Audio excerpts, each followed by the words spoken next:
Okay, so we had Machlokes Abai and Rabbah.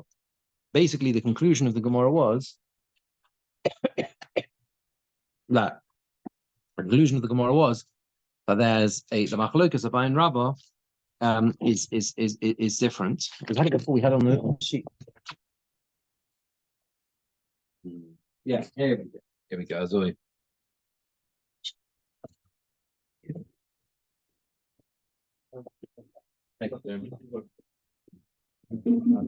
Basically, this was the story. There are four possible permutations, yeah? There are four possible 1, 2, 3, 4, 5, 6, 7 lines up from the end of Mem Hey on the base. There are four possible permutations, right? There is Adim, yeah? That's NW, and W is witnesses, right? Yeah? They either Adim or there is no Adim, right? That's one possible permutation. The other variable factor is seen, raw, whether he saw it in his house or not, right?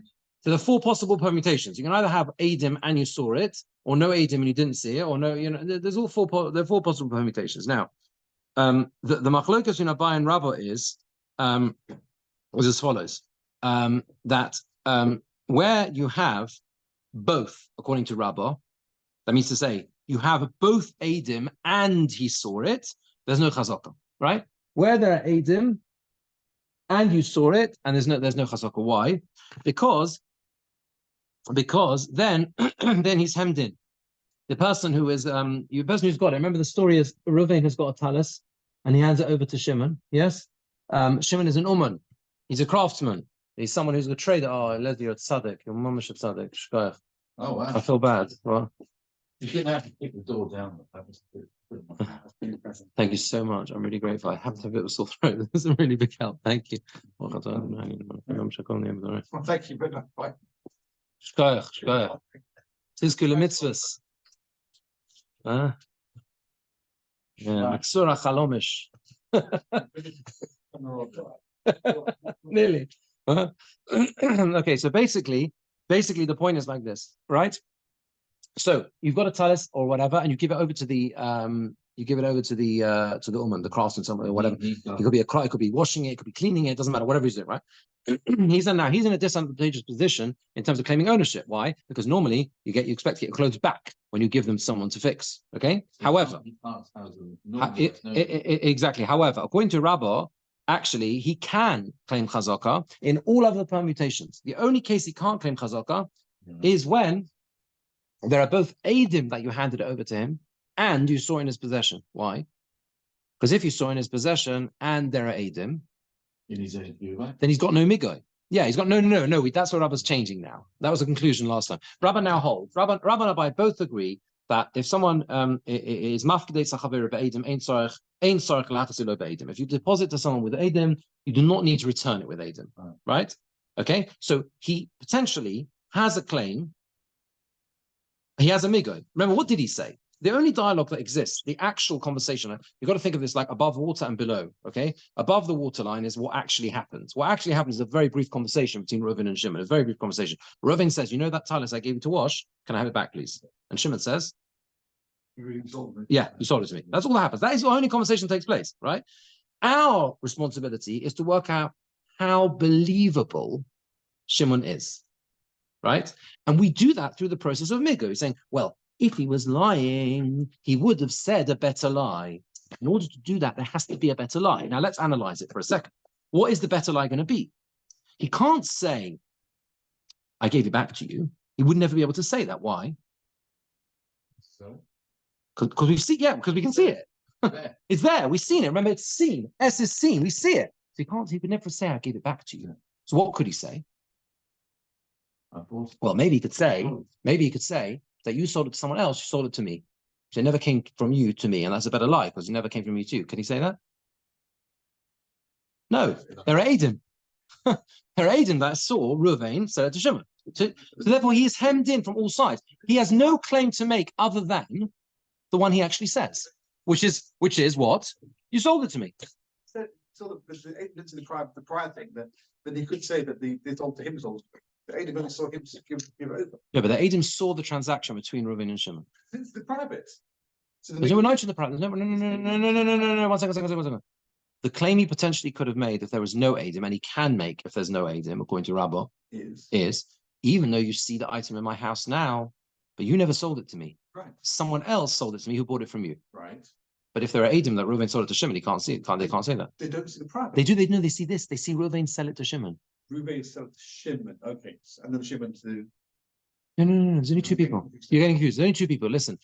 The Adam see a transaction, they see the garment, leave Reuven's hand, and go directly to Shimon. So obviously he can't make any claim that I got it from someone else. I understand that. I got it from Levi. The man could have been there before he got. No. That's not an option.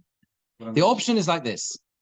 We believe him because when he says I bought it from Reuven, Miga, he could have said I bought it from Levi, who bought it from Reuven. But he can't say that if there are Adam that he bought it from Reuven. If there are Adim that saw Reuven sell it to Shimon, clearly Shimon can't say, I bought it from Levi. Being thick here. It's very simple, very simple. Adim see the garment leave Reuven's hand and go to Shimon. But the Levi bit, they didn't see. So why did Levi? No, what do you mean? There's no Levi. There's no possibility of a Levi. I'm saying the Miga they could have said. Is what? What's the Miga he could have said? You tell me what the Miga is. In my head, if he says that Levi sold it. No, that's where you're making a mistake. Ah, okay. The Miga he could have said is that I didn't buy it from you, Reuven. I bought it from Levi, who told me he bought it from you. Oh, he told me he bought it from you. Or whatever.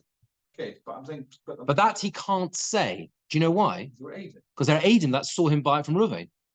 So obviously he can't say he bought it from Levi.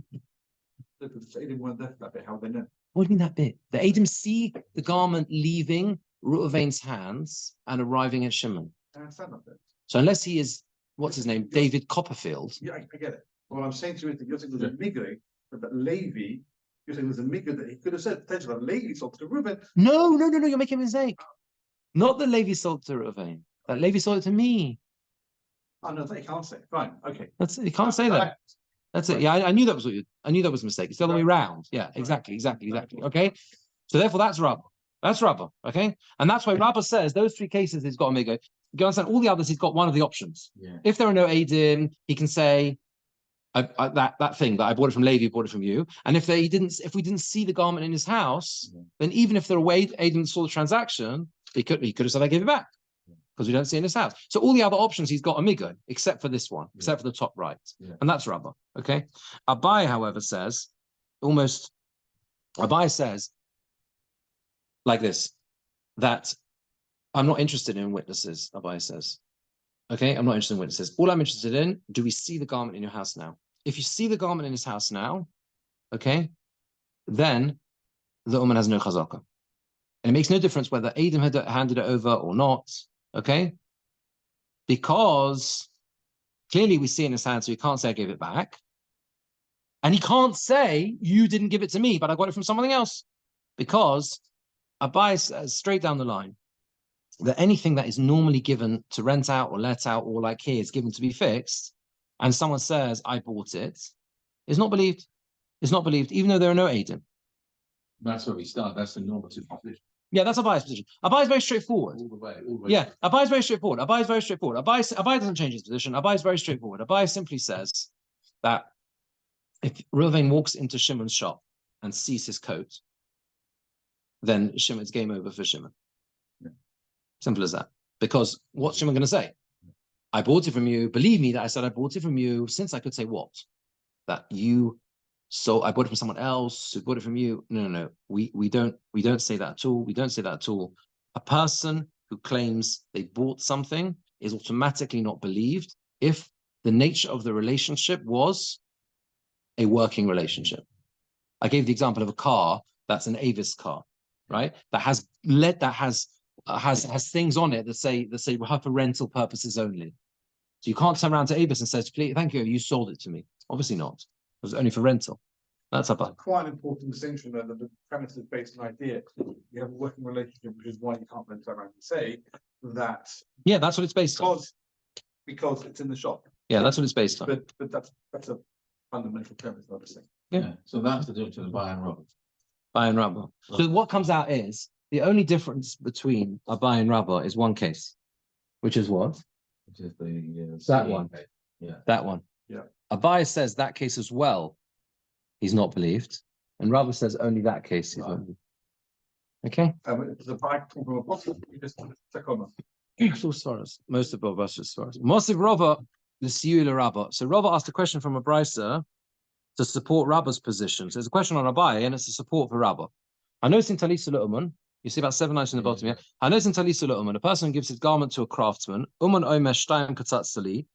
The craftsman says that you fixed a price for 2, like £2 or whatever, right? 2 zuz. But the other one says, Lo Katzatzi l'chayla achas. I only fixed the price for 1.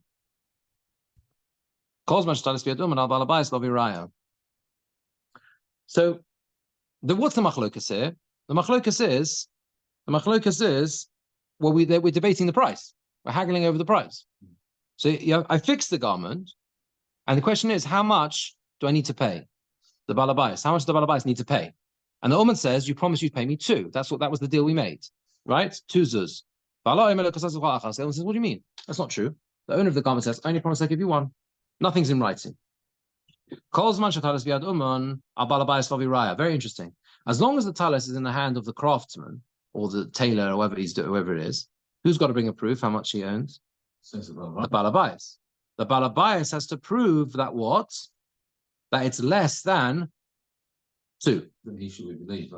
The Uman is believed. Why? Because the Uman's got it. The Uman's holding the garment, right? Okay. Nosnu lo bizmanoi. If he gave it to him at the right time, that means to say he claimed from him at the time when it was due to be collected, the work was due to be done, okay? Then the halacha is nishba v'notel.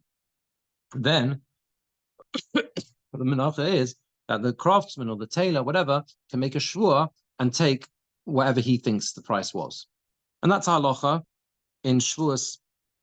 The Gemora explains the reason for this. Because first case is no shvua. They're different. Yeah. There's no shvua in the first case. The first case, there's no shvua, right? Yeah. Basically what happens is like this: you give let's say your suit to be dry cleaned on a Monday, and you're going to pick it up on Wednesday, okay? And on Wednesday he gives it back to you. Let's say it's a home delivery service. He brings it around to your house on Wednesday, okay? That's the right time. And then this machlokas happens, and he turns around to you and he says, "That'll be £2, please." And you say, "No, I only agreed to £1." The halacha is, since he paid it back in the right time, the cleaning man is allowed to make a shvua and take the 2. Why? There's a takonas chachomim. Chazal said that balabatim, people who are running businesses and all sorts of things, they're busy. They're busy. Torah b'poelov. They're busy with their workers, right? They don't remember exactly. They don't remember exactly who's going to remember. Well, the guy who's got the job. Yeah. Think about it, right? You know how it is, right? We're busy. It's a Friday afternoon. You're running around doing a million things, right? You're going to remember whether it was £2 or £1. No. So Chazal said, we're not going to, as long as he does his job and he comes in the right time, he is allowed to make a shvua that he's correct when he says it was £2. Could the argument sure saying the other way? That's what he can't do. No. He can't do that. Yeah. Even though logically, you should say so because he's holding the garment now. He's given it back already, the balabais, right? So logically you say he's got the stronger hand. But Chazal made a special takana that if you return at the right time and you are a hired person for whatever reason to do a certain job, you're allowed to make a shvua that, in fact, the amount is X, Y, Z. And the reason is because it's assumed that the person who's more likely to forget the price is the person who gave it to you to do the job. He's given the right to make a shvua. It doesn't automatically keep it. No, it doesn't. In the first case, because the person who's got possession has got the upper hand. Yeah. Who's got one? The person who's got the possession of the item, he seems to have he's in a better position. The person who's got possession. Yeah. Right.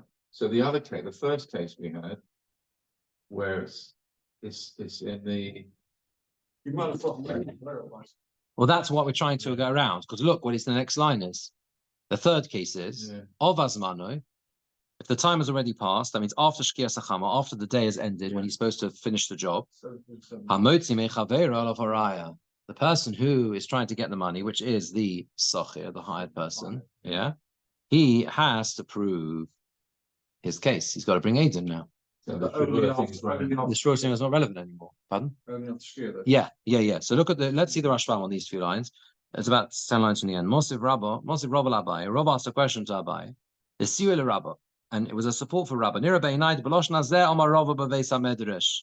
He says, it seems to me that in this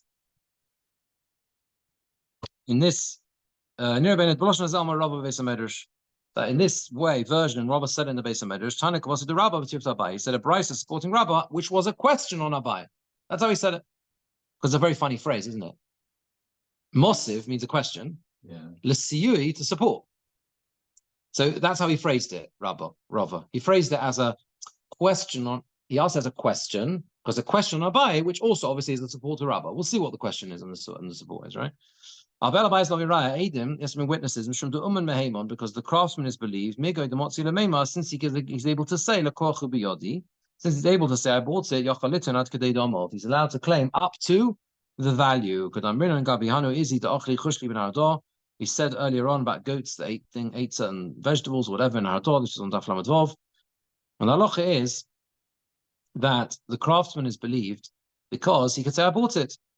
Because he can say, I bought it, Migo, you could say, I bought it from you. He's allowed to claim up to the value of the item itself. Okay? Now we'll come back to this, obviously. We're just understanding what the case is. The next case was if he returns it bismano at the right time, nishbavanotel koloma, that means in bismano tova badin, if at the right time the Balabayas claims his garment back on the Wednesday when it was due, nishbavanotel, that then the person who makes an oath, the person who the woman is allowed to make a shvur and take what? Whatever he thinks he's entitled to. The hainu, this is the case of min hanishboin v'notlin. This is the case of people who make a shvur and they can take. One example of a person who is nishba v'notel, who makes a shvur and can take on the basis of his shvur, is a socher, a hired person, bismano at the right time. Okay, the time of Shvuos, the reason in Shvuos is Mishum the Balabayas Torah b'poilov him nu l'socher, because the Balabayas is busy with all his workers. Therefore, exceptionally, they believe the hired man. Now, you understand why it's an exception? Because normally, what do we say? Who makes a shvur normally? Is it the person claiming? No, yeah. No, the person being claimed against. Yes. Normally, the shvur, normally a shvur is made. If I claim something from you, okay, and normally you make a shvur to exempt yourself. Yeah. I can't make a shvur that you owe me money. You had to bring proof. The mechanism of shvur normally, shvur in the Torah, exactly, is a way of exempting yourself from paying. Chazal, the Torah, the classic case, Shemechinam, right? Shemechinam, right?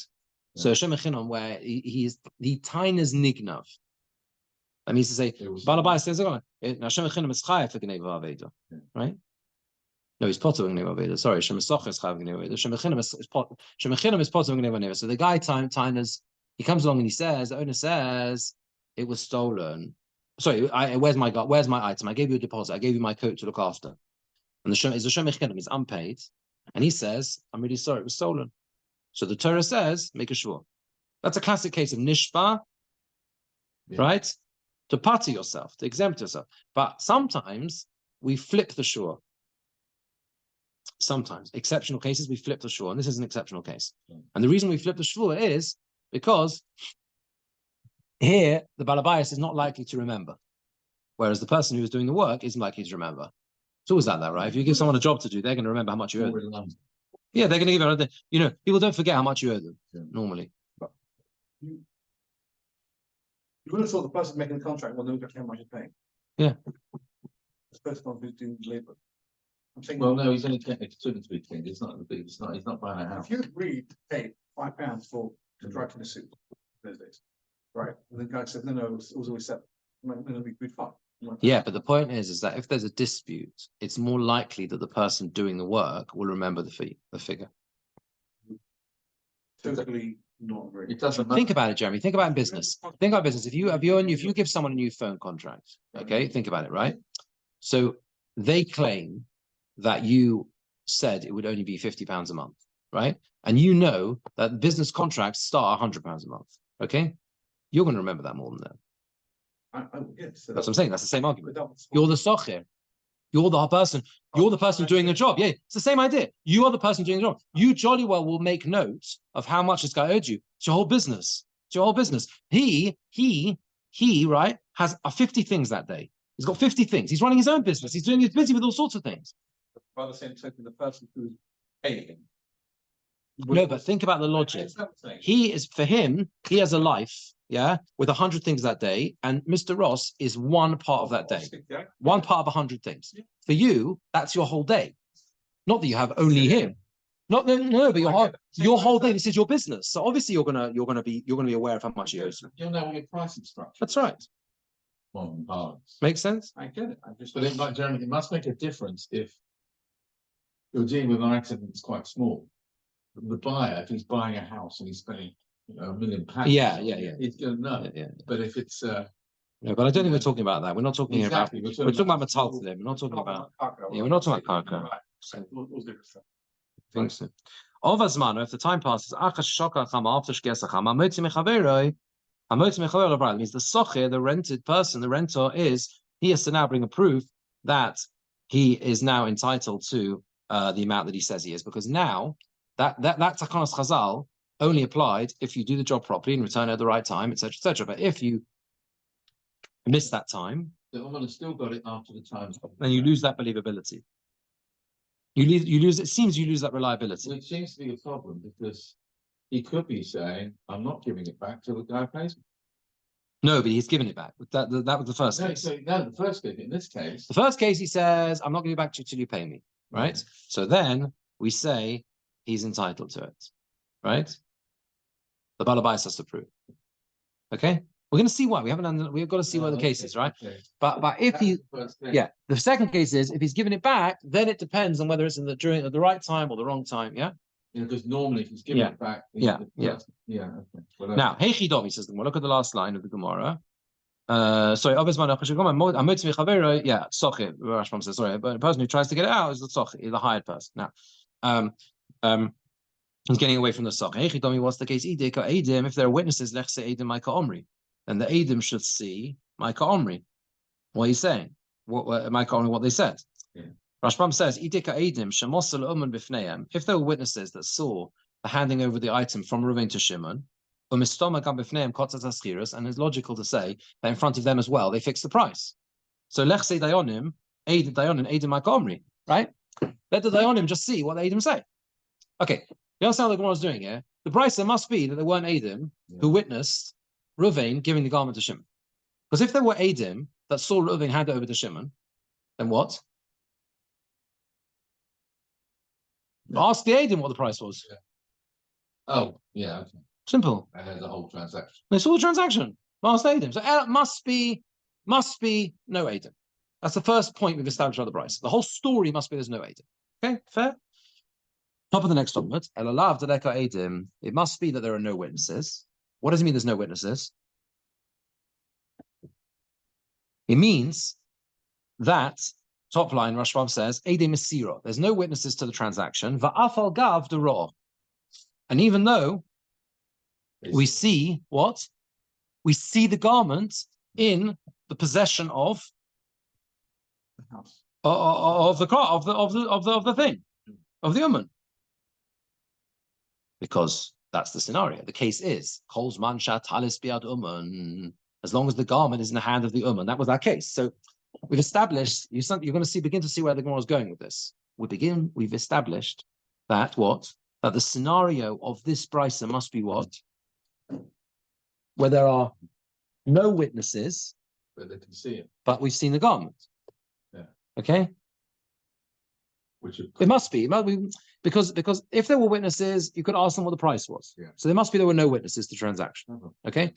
Plus, it must be that we see the garment because that's the case. The case is and whilst the talis is still in the hand of the ummah, we know where the talis is. That's the case, right? You understand? So therefore, what does it say? Uktoni, and it says uman meheimon, and it says that an uman is believed. It says the uman is believed.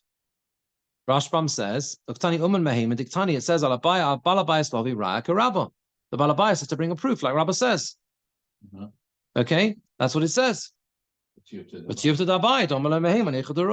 It's a refutation of Abai, because Abai says you're not believed where you've seen the garment. Yeah, that's what we said. Abai says the craftsman is not believed where we see the garment in his possession because he's got no migo. And here we're saying that the balabais, the uman is believed. Craftsman is believed. That's what it says. The balabais is to bring a proof. What's the wall? How can that? Uktani uman meheman migo di boy omalei lekuchi biodi. Since he is believed to, he would be able to say, I bought it. Since he's believed to say, I bought it, meheman nami agre. He's also believed on the price. Oh, it's very simple what we've done. It's very, very simple, right? We've established that the case of the brisa must be where there are no adim to the transaction and you see the garment in his hand. And what do we say? We say, al bal habayis lahobi raya. That means to say, the uman is believed to say what? You sold it to me, right? In other words, it's not that he's believed to say, he's not arguing he sold it to me in this case. He's arguing the price was £2, not £1. Okay, yeah. So we're saying like this. The only way of understanding it must be like this. That the craftsman is believed on the price. Why? Because he's got a migo. What's his migo? Migo, he would be believed if he said, I bought it. Like Rabbi says. So we should believe him when he says the price was £2. Huh? No Adim. No Adim, and we've seen the garment in his hand. Why is it that we believe the Ummad? Well, on what basis? That's what the Brisa says. The Brisa says Abalabayas Lavi Raya. If the Balabayas wants to claim it's £1, he's got to prove it. So who do we believe? The tailor. Yeah. On what basis are we believing the tailor? Wasn't that the thing about because he's going to be aware of the price more than the other? No, that was the second case. That was the second half of the Brisa. Okay. And the first half of the Brisa, we don't even need to come on to that. It's just because it's in the first half of the Brisa where he's holding the talis now, he's in a strong position. Yeah. And we believe him. On what basis? On what basis?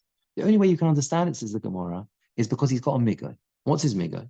Since he could say, I bought it from you, and it's mine, and I'll keep it. Believe him when he says, it's yours, but you owe me £2 for the work. Yeah. Because if he was lying, he would say, I better lie. Which is what? You sold it to me. Yeah. Right. And that is a support for Rabbi. Because Abai says, you're not believed to say you bought it in such a case. Seem to be scenarios. Conflicting. Yeah, Why? Whatever. Well, the second one is where he's paying for the cost of the work. Yes. Is it £2 or £1? Yeah. The first case is who owns it. Correct. Yes, that's very important. That's very important. They're two totally. Yeah. And that is confusing. That is confusing. But if you think about it for a moment, it's very logical. It's very logical.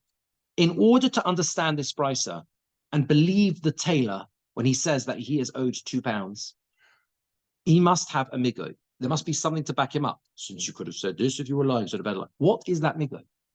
Says the Gemara. It must be. The only way we can understand it is he could have said, I bought it. Yeah. And therefore, because he could have said, I bought it, and that would be a much better lie. You sold it to me. Believe him when he says, yeah, it is yours, but you owe me £2 for the work. Yeah, because that's not sort of, yeah, that only works according to Rabbah. According to Abai, you're not believed. You're not believed to say I bought it. Yeah. There's no migo according to Abai. But it's saying to you to the buy because it's bright. Because the Brisa is clearly not like Abai. It's a question of Abai. Abai can't argue with the Brisa. How can Abai argue with the Brisa? Abai is an Amorim. Right? Yeah. That's the problem. Right. So the Gemara says, no, in reality, we can disprove this proof. La'olam deleko edim. La'olam deleko edim hu delo ra. It's very simple. There's no edim, and they didn't see the item either. Rashbam says, deleko edim v'lo ra. V'divrei hakol meheiman. And according to everyone, he's believed. Because he could say, it never happened.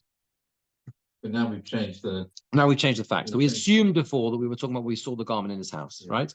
And now we're saying, actually, we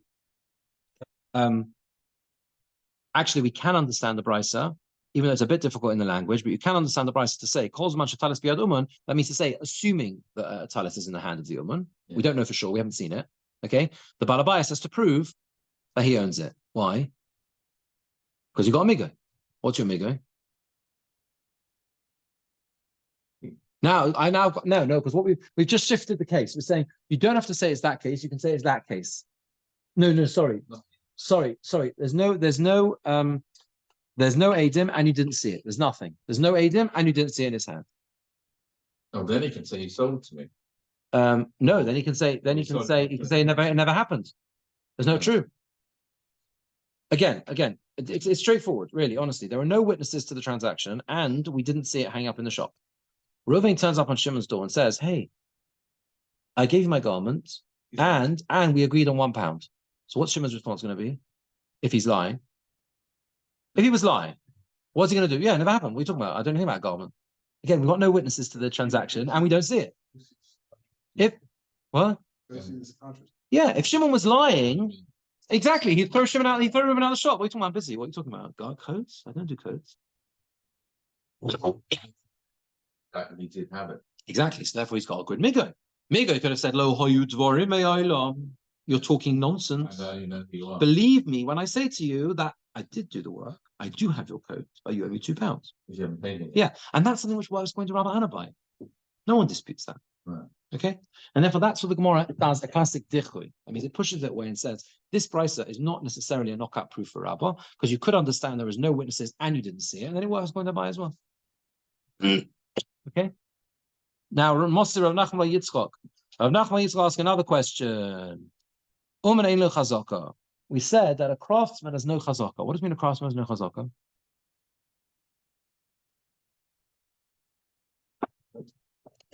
So we said that in our Mishnah. That's the Mishnah. Uman ein lo chazaka, right? Uman hu dein lo chazaka. The implication is that only a craftsman doesn't have a chazaka. Ha'acher yesh lo chazaka. That means someone else can form a chazaka. Eichi domi. What's the case? If there are witnesses, acher ama yesh lo chazaka. If there are witnesses, why does someone else have chazaka? If there are witnesses, why does someone else have chazaka? Yeah. It must be there are no witnesses. It must be there are no witnesses. Uktani uman ein lo chazaka, and it says an uman craftsman doesn't have chazaka. Okay, and that means tiyufta to Rabbah tiyufta, and that is a knockout blow, completely destroying Rabbah's position, and Rabbah can't recover from that. That's the end of the sugya. Because in other words, we've got a mission. Our Mishnah says that an uman, a craftsman, has no chazaka. That means someone else does. Now, hold on a second. What situation could someone else have a chazaka? When can someone else have chazaka? They can't be Adim. Because if there are Adim to the transaction, then there's no way that we can that I can form a chazaka, right? Again, we're talking about where you see the talis in his hands. So if it's that case where there are witnesses and you've seen the talis now, clearly it doesn't make a difference whether he's a craftsman or not. There's no migo. Right. Okay, so it must be we're talking about where there's no witnesses. There's no witnesses, and still it says that a craftsman has no chazaka. But according to Rabbah, every other case you can form a chazaka, even when there are witnesses. That's what we said before. Yeah. So therefore our Mishnah is actually a knockout proof to Rabbah. Okay. How does that sit with the knockout proof against the buyer? No, we've had two questions. Yeah. Rava asked a question to support Rabbah, which was a question on Abai. We refuted that by saying, actually, it's not a clear proof against Abai, because it could be we're talking about where there are no witnesses and you didn't see it. Yeah. So we've dealt with that. And now we are going in the opposite direction. And we're saying that our Mishnah can only be understood according to Abai, but not according to Rabbah. Yeah? Let's see the Rashbam. He explains it in detail. So the Gemora, 4 lines down, Ho'acher, someone else, Inish ba'alma, another person, the lav uman, someone else who's not a craftsman, yeah? Ho'acher, someone else, Inish ba'alma, another person, the lav uman, who's not a craftsman, has no chazaka, right? Okay? Yeah. Bit vague, no? Inish ba'alma, another person, the lav uman, who's not a craftsman. What's the case? What's the scenario where craftsman has no chazaka, but someone else does? I mean, you didn't give it to a craftsman, you gave it to someone else. If there are witnesses, the balabayas handed it over to a craftsman in front of them, and he sees now the talis in the hand of the other guy. If so, how can we infer how can you possibly infer that someone else can form a chazaka? Since there are witnesses that it came to his hand as a deposit, they saw the transaction, and they see it in his hand now. So he clearly can't say I gave it back because they see it in his hand. He's definitely not believed to say I bought it. What's the difference between a sharecropper or an apotropos, someone who's appointed by Beis Din to look after it? They're not believed to say, oh, we bought it. Mm-hmm. There's no... If you give something to someone to look after, not a craftsman, right? I'll give Jeremy a coat to look after, right? There are witnesses to the fact that I gave it to you, and it's currently in your house. So obviously he's not believed to say it's his. It's just elementary, right? On what basis is it yours? You know? What? I size either. You understand though, right? It's not right. And you can't say that we're talking about where there are witnesses, but you didn't see it. Maybe that's the scenario of our Mishnah, right? Where there are witnesses, but you didn't see it. And that would be a problem with Rabbah. That's why someone else would be believed.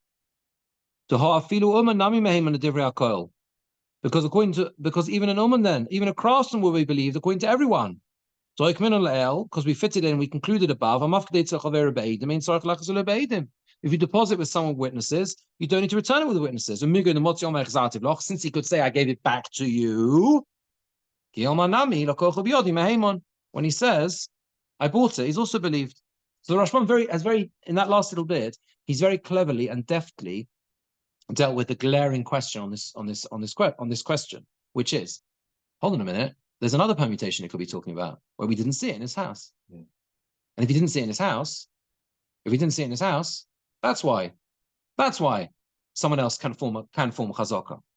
Because we didn't see it, he could say I gave it back. But when you can't say that, because we established before that then the uman's also believed. Do you remember we said that everyone agrees, right? Where you don't see it in his, where you don't see it in that case, where you don't see it in his house, even if there are witnesses. That case, you didn't see it in his house. Everyone says the craftsman is believed. Because remember, we said Rabbah changed his mind. Yeah. And even if you deposit with Adim, you don't have to give it back with Adim. So if we don't see the coat hanging in Jeremy's house, it doesn't matter whether Jeremy is a tailor or he deals in phones. Right? He's going to be believed to say, what? I bought it from you, since he could say I gave it back. I deposited with Adim, but we said we don't care about that. Because you don't have to give it back with Adim. So therefore we need a case. Let's be clear. We must be taught. We need to find a case where this is the critical point, where a craftsman is not believed, but everyone else is. Right? Yeah. The Mishnah says, if Jeremy works in coats, he's not believed. But if Jeremy works in phones, he is believed. Now, what can that case be? What can that case be? If it's a case where I gave it to Jeremy with witnesses, right? If I gave him witnesses and we saw the garment in his hand, then it makes no difference whether Jeremy works in phones or coats. He's not believed. I want my coat. I get my coat back. You understand? Does that make sense? So we have to split. We have to find a case that splits the two cases, that makes a difference whether Jeremy is coats or phones. Now the answer is, so look at the next Rashbam. Elalava must be deleko edim. Must be the way you split them. Make a difference between a craftsman and someone else is there's no witnesses for shas masira. There were no witnesses when you hand it over the hilkach. Therefore, even if we see it in his hand, in the hand of someone else, yesh lo chazaka. He's got a chazaka. He can argue it's his. The kivan delav uman, since he's not a craftsman, he's able to say, I bought it. Like anyone else who buys metalton, who buys movable items from their friends, you don't need witnesses to the sale.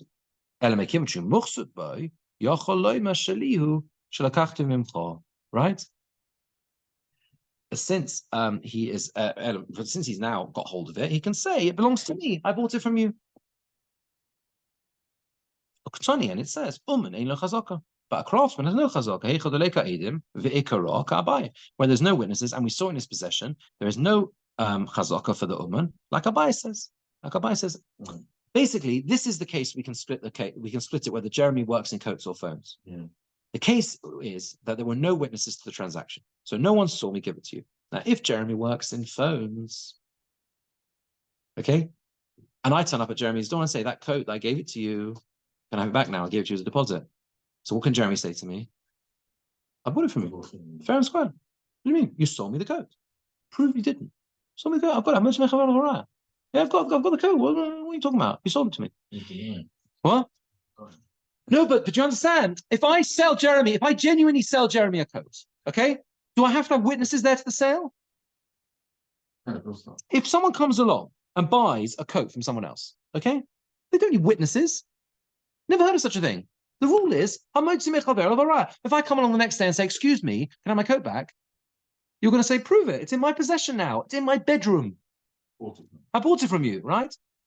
So where there's no witnesses, that opens up the path to a difference between an uman and everyone else. Because if Jeremy deals in coats, he fixes coats for a living. That's where the Mishnah says he can't claim ownership.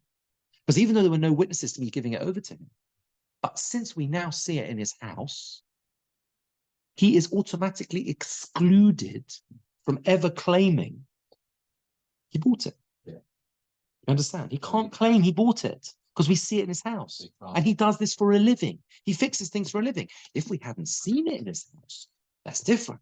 Because if we hadn't seen it in his house, he can say, you're lying. You're talking nonsense. There's no coat. But you can't say that if you've seen it in his house. And that's why, look at the next words, Tiyuv to the Rabba, just before it goes wide. To Omar, it's a refutation of Rabba. To Omar,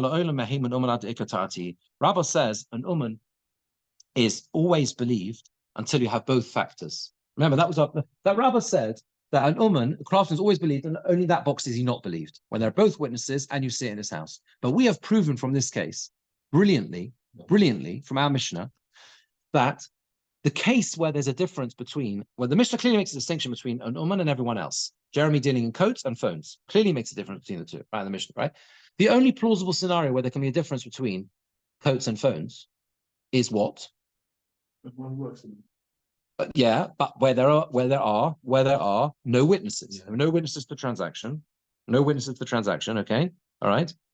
And even so, the craftsman is not believed because you've seen it in his hand. Yeah, and that's like a buy, not like Rabba. Because Rabba says what?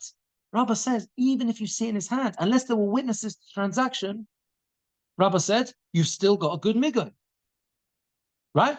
That's what Rabba said. Remember, Rabba was the most lenient. Rabba said that a craftsman is always believed unless he's hemmed in on all sides, which is there were witnesses to the transaction and you see it in his hand. But as long as there's no witnesses, Rabba says he's home and dry. Why? Because he could say, I bought it from someone else, sold it from you. Rabba was also the same one that said that if you give something, if you take something, then you don't have to be witnesses, you don't have to turn it. No, we changed that. We changed that a while ago. So everyone agrees that even if you borrow something or you take something with witnesses, you don't have to give it back with witnesses. Why? Why? Because you just don't. You can still claim. You don't have to give. You're not required to give back with they do. When you saw the transaction, if you started the transaction with witnesses, no, we don't have to. No. I want to finish this Rashbam. There's another long Rashbam, and then we finished. You can see where the full stop is. Let me just finish it first. Do you mind? But if it's not seen in the house, what was if he hides it?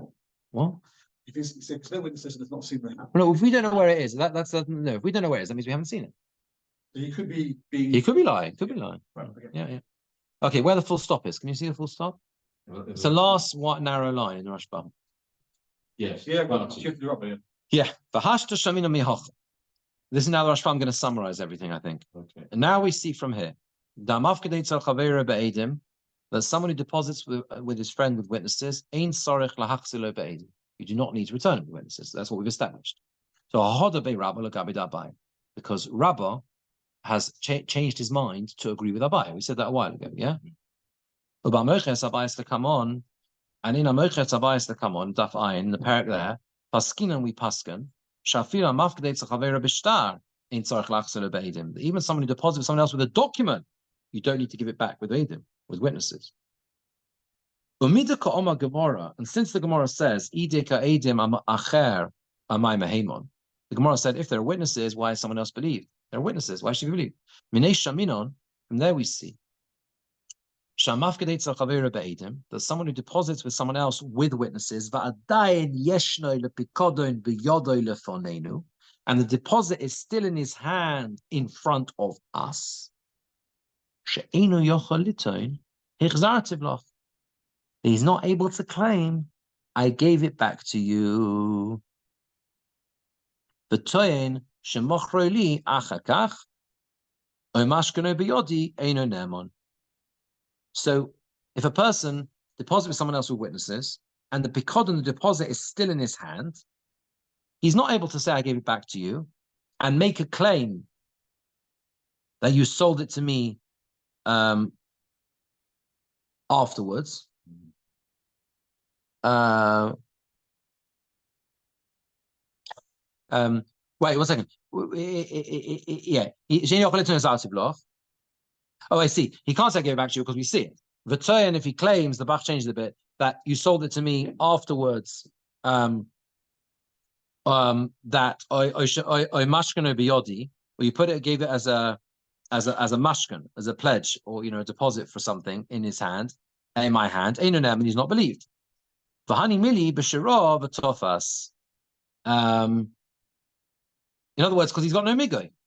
Since he can't say I gave it back, because we've seen it, yeah, he also hasn't able to say you sold it to me, right?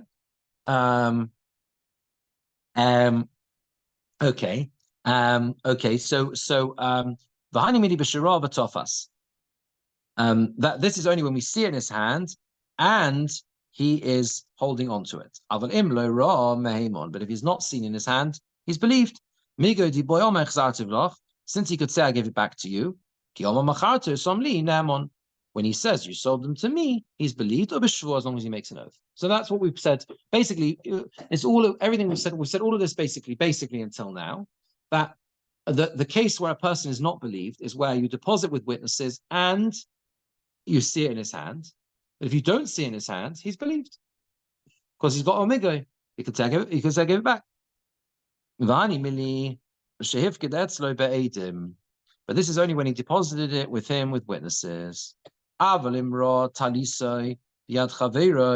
if he sees his talis in the hand of his friend, in the hand of his friend,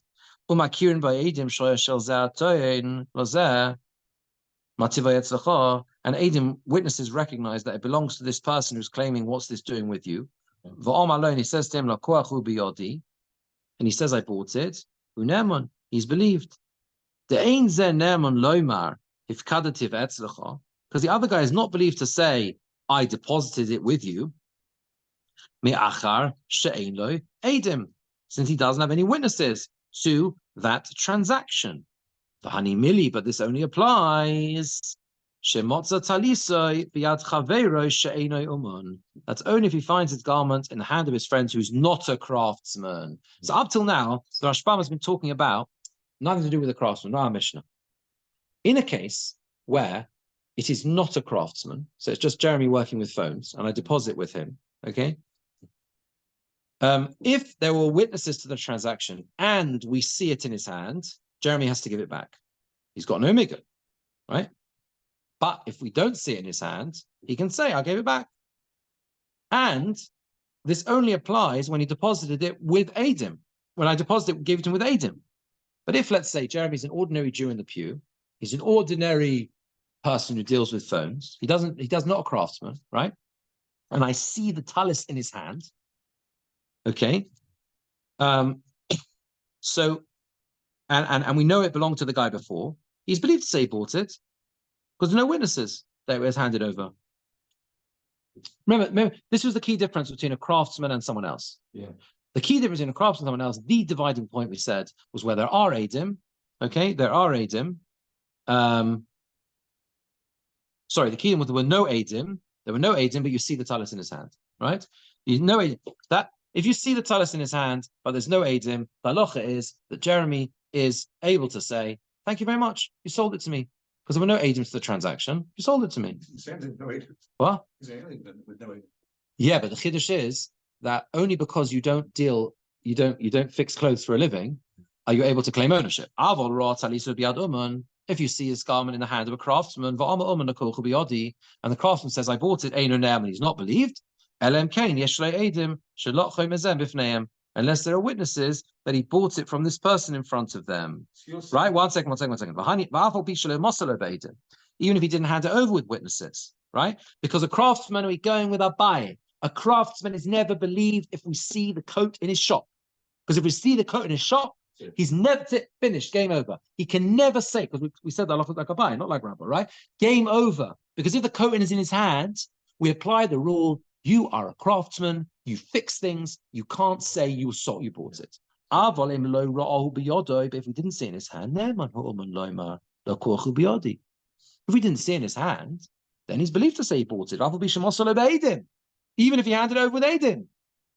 Since he could say, I gave it back to you, therefore he's believed to say, I bought it from you. Because again, we're following Abai. Everything according to Abai depends on if you see it in his hand. Yeah. We're not interested in witnesses, Abai. It doesn't make a difference. If you see the garment in his hand, it's game over. If you don't see the garment in his hand, even if there are witnesses you handed it over, yeah, he's still believed. Why? Why? Because he's got a migay. Yeah. Yeah. I could say I gave it back to you because I'm after this. So I could have said a better lie. I could have said I gave it back to you, and therefore believe me when I say I bought it. The final point. Where does an uman not have chazaka? It's only talking about the garments that uman works in. Yeah.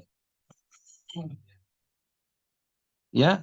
Could go. Let's say Jeremy fixes phones. If Jeremy fixes phones, he's an uman for phones. You don't fix phones, right? You don't fix phones, right? You sell phone contract. Anyway, yeah. Do you understand what I mean, right? If I give it, right? Yeah. Could go and let's saba beged. That's it. Could go and let's saba beged litzva. For example, a dyer, you give a garment to dye. Vitalis lakobus, you give a talis to a person who washes garments. And similarly, a shirt and all things that are normally washed. Well, abdon oris, you give a person who tans leather, you give him skin to tan. Right? You understand? Obviously, it has to be the crafts that he works in. And the final point, sorry, and where is there a distinction between a craftsman and a regular person? There's only things that are not normally lent out or rented out. But things that are normally hired out or rented out, then makes a difference whether he's a craftsman or he's a regular guy, right? If he says, I bought them, Eino Neman, he's not believed. The Masechah Shavuos, the Gemora says that in Masechah Shavuos. So really, the Rashbam here has given a summary of the whole sugya. What he said is the following. Okay? What? Yeah, very simple. Very, very simple. We've established that halacha is like Abai, or like Ram, which means this case and this case, a craftsman is never believed. Once you see the coat in the craftsman's house, yeah, it makes no difference whether you give it to him with witnesses or not. If you see your garment in the tailor's workshop, what? Then can't claim ownership. Of course you can't claim ownership. Well, I've seen my coat. You're a tailor. Give it back.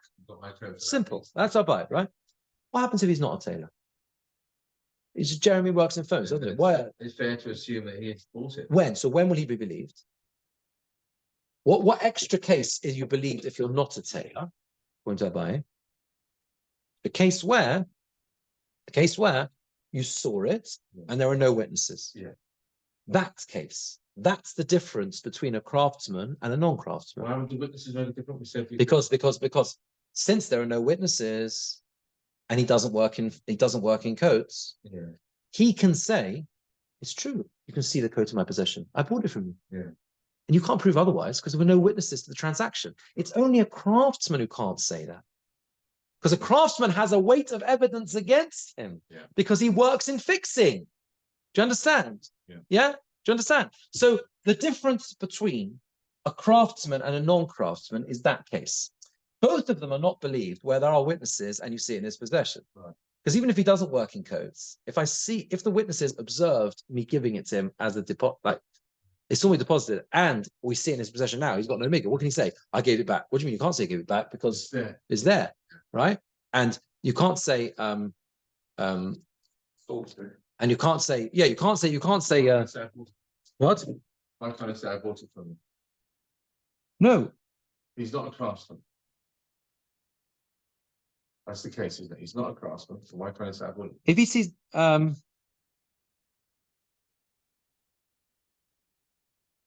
No, he's believed. What do you mean? He can say he's believed. If he's not a craftsman, he can say that. Sorry, he doesn't need a mikveh. He doesn't need a mikveh. Again, if there are no witnesses that saw me give it to look after, so the fact that I see it in your house now doesn't make a difference. If I walk into Jeremy's house and I see a coat, and I see that coat's mine, does Jeremy have to prove, has to bring witnesses? And that's why that case, if you're not a craftsman, you're believed. That case, so that's the machlokas case, not machlokas, that's the differential case in our Mishnah between a craftsman and a non-craftsman, because we're following Abai. This case, it doesn't make a difference whether you're a craftsman or not. Yeah? It makes no difference whether Jeremy works in coats or phones. If there were witnesses that saw me hand over the coat to him, then I was a mufkid. I would deposited it. So obviously he's got to give it back to me. Okay? Yeah, that is what we're saying. That is the whole thing now. And the only other points that Rashba makes is very simple. He defines what a craftsman is, and he tells us that obviously a craftsman means someone who works in that trade. In the trade. In the trade, in the speciality that we're dealing with.